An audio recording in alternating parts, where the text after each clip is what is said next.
الحمد لله وكفى وسلام على عباده الذين اصطفى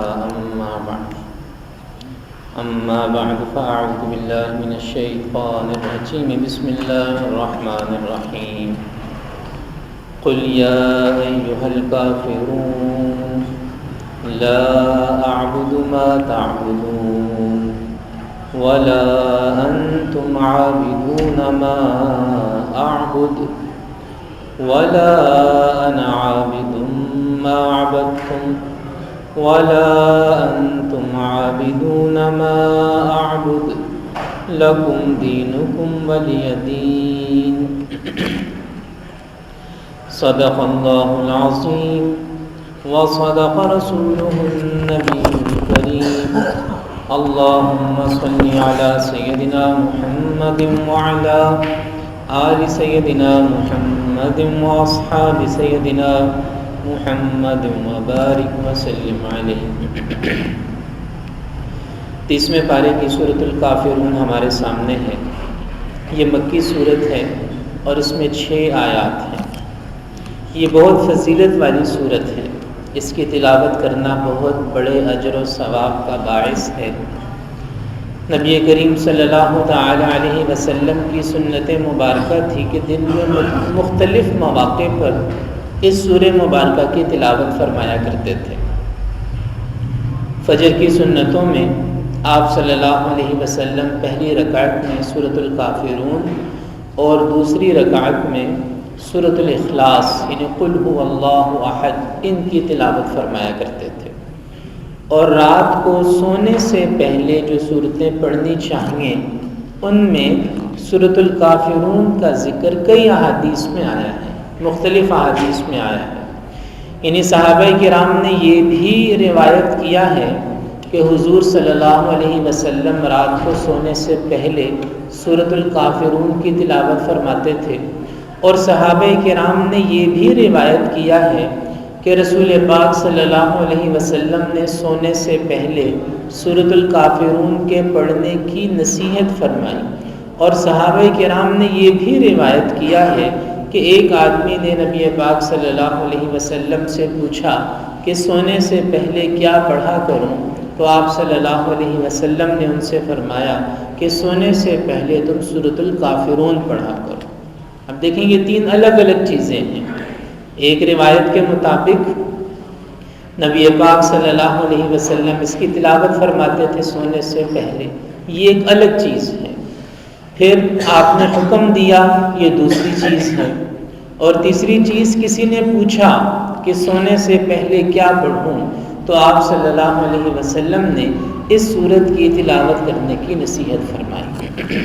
تو اس سے اندازہ لگانا چاہیے کہ سونے سے پہلے سورۃ الکافرون کی تلاوت نبی پاک صلی اللہ علیہ وسلم کو کتنی پسند تھی۔ اس سورت کا جو بنیادی مضمون ہے وہ شرک سے مکمل براءت کا اعلان ہے، یعنی شرک کے معاملے پر کوئی مصالحت نہیں ہے، شرک کے معاملے پر کوئی سمجھوتا نہیں ہے، شرک کے معاملے پر کوئی نرمی نہیں ہو سکتی۔ شرک کے ساتھ مکمل براءت کا اعلان یہ اس سورہ مبارکہ کا موضوع ہے۔ جب اس کا ترجمہ ہمارے سامنے آئے گا تو اندازہ ہوگا کہ بالکل شرک کی کوئی گنجائش، ادنا شرک کی بھی گنجائش اسلام میں نہیں ہے، کیونکہ اسلام اور قرآن اور حضرت محمد صلی اللہ علیہ وسلم کی بعثت، اس کا جو سب سے بنیادی اور مرکزی نقطہ ہے وہ تو ہے ہی توحید، یعنی یہ وہ بنیادی نقطہ ہے۔ اسی نقطے سے دین کے باقی سارے احکامات پھوٹتے ہیں۔ اسی مرکز کے گرد پوری کی پوری شریعت، پوری کے پورے اسلامی نظام زندگی کے احکامات، اسلامی قانون، اسلامی معاشرت، اسلامی معاملات، پورے کا پورا جو دینی نظام ہے وہ اس نقطے کے گرد گھومتا ہے، توحید۔ لہذا شرک کی تو کوئی گنجائش ہی اسلام میں نہیں ہے۔ اس صورت کا موضوع یہ ہے کہ کسی قسم کی مصالحت، کسی قسم کی مصلحت، کسی قسم کی گنجائش کسی قسم کا سمجھوتا شرک کے معاملے پر نہیں ہو سکتا۔ ہوا کچھ یوں تھا کہ مکہ مکرمہ میں جب جو رؤسائے قریش تھے، مشرکین سردار، جب اسلامی دعوت کو روکنے کی ان کی کوئی بھی تدبیر کارگر نہ ہوئی تو وہ نبی پاک صلی اللہ علیہ وسلم کے پاس حاضر ہوئے مذاکرات کے لیے کہ بات چیت سے مسئلے کا حل نکالیں۔ انہوں نے کہا کہ ہم صلح کر لیتے ہیں اس بات پر کہ 1 سال تک آپ ہمارے معبودوں کی معاذ اللہ پرستش کریں، پھر دوسرے سال ہم آپ کے معبود کو پوجیں گے۔ اس طرح دونوں فریقوں کو اپنا اپنا حصہ ملتا رہے گا۔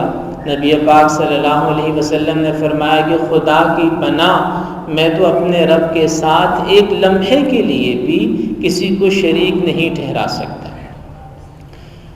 تو انہوں نے اگر کہا کہ سب معبودوں کی اگر پوجا منظور نہیں تو کچھ معبودوں کی پوجا کر لیں، ان کی مذمت نہ کریں، ان کی برائی بیان نہ کریں۔ آپ یہ نہ کہیں لا الہ الا اللہ، لا الہ یہ نہ کہیں کہ اللہ کے سوا کوئی معبود نہیں ہے، یہ نہ کہیں، بس یہ کہیں کہ ہاں اللہ معبود ہے، بے شک ہے، ہم بھی مانیں گے، لیکن آپ ہمارے بتوں کا انکار نہ کریں۔ نبی کریم صلی اللہ تعالی علیہ وسلم نے اس بات سے بھی کلی طور پر برات کا اعلان فرمایا، اور اس پر قرآن مجید کی یہ سورۃ الکافرون نازل ہوئی، اور یہ سورہ مبارکہ آپ نے سب لوگوں کو، مسلمانوں کو، مشرکوں کو پڑھ کے سنائی کہ تمہاری اس پیشکش کے بارے میں میرے رب نے مجھے یہ ہدایت نازل فرمائی ہے۔ ارشاد باری تعالی ہے قل یا ایھا الکافرون، اے نبی صلی اللہ علیہ وسلم آپ کہہ دیجئے، اے منکرو لا اعبد ما تعبدون، جس کی تم پوجا کرتے ہو میں ان کی کبھی پوجا نہیں کر سکتا، ولا انتم عابدون ما اعبد، اور اس وقت جس خدا کی میں پوجا کر رہا ہوں، جس کی میں عبادت کر رہا ہوں، تم اس کی عبادت نہیں کر رہے، تم اس کو نہیں پوج رہے۔ وَلَا أَنَا عَابِدٌ مَّا عَبَدتُّمْ، اور نہ ہی مجھے کبھی ان بتوں کو پوجنا ہے جن بتوں کو تم نے پوجا۔ وَلَا أَنتُمْ عَابِدُونَ مَا أَعْبُدُ، اور نہ ہی تم پوجو گے اس خدا کو جس کا میں عبادت گزار ہوں۔ لَكُمْ دِينُكُمْ وَلِيَ دِينِ، تمہارے لیے تمہارا دین ہے اور میرے لیے میرا دین ہے۔ تمہارے لیے تمہاری راہ، تم اس پر چلتے رہو، ولی دین، اور میرے لیے تو میری ہی راہ ہے جس پر مجھے چلنا ہے۔ انشاءاللہ عن قریب خدا فیصلہ کر دے گا کہ کون دین حق پہ تھا، کون باطل پہ تھا، کون صحیح سمت پہ کھڑا تھا اور کون غلط سمت پہ کھڑا تھا۔ تو یہ ہے سورۃ الکافرون، جس میں شرک سے مکمل براءت، کے شرک کے معاملے پر نہ کوئی سمجھوتا، نہ کوئی مصلحت اور نہ کوئی گنجائش ہے۔ اسی وجہ سے آپ دیکھیے کہ جو ہماری شریعت ہے اور جو ہمارے فقہاء علماء ہیں، اگر آپ پوری اسلامی شریعت کا جائزہ لیں تو وہاں بھی آپ کو یہ مضمون ملے گا کہ ہر وہ چیز جو بظاہر شرک نہیں تھی لیکن شرک کی طرف لے جانے والی تھی، اسلام نے اس سے بھی منع کیا۔ یہ جو تصویر سازی حرام ہے، اسلام میں مجسمہ سازی حرام ہے، تصویر سازی سے منع کیا گیا، حرام قرار دیا گیا۔ جہاں انسان نماز پڑھے وہاں بھی تصویر نہیں ہونی چاہیے، مجسمے بنانا، تصویریں بنانا اسلام میں پسندیدہ نہیں ہے۔ بعض صورتیں ہیں جو حرام ہیں، بعض صورتیں ہیں جو مکروہ ہیں، اور بعض صورتیں ہیں جو ضرورت کے وقت مباح ہیں، لیکن کبھی بھی پسندیدہ نہیں ہے۔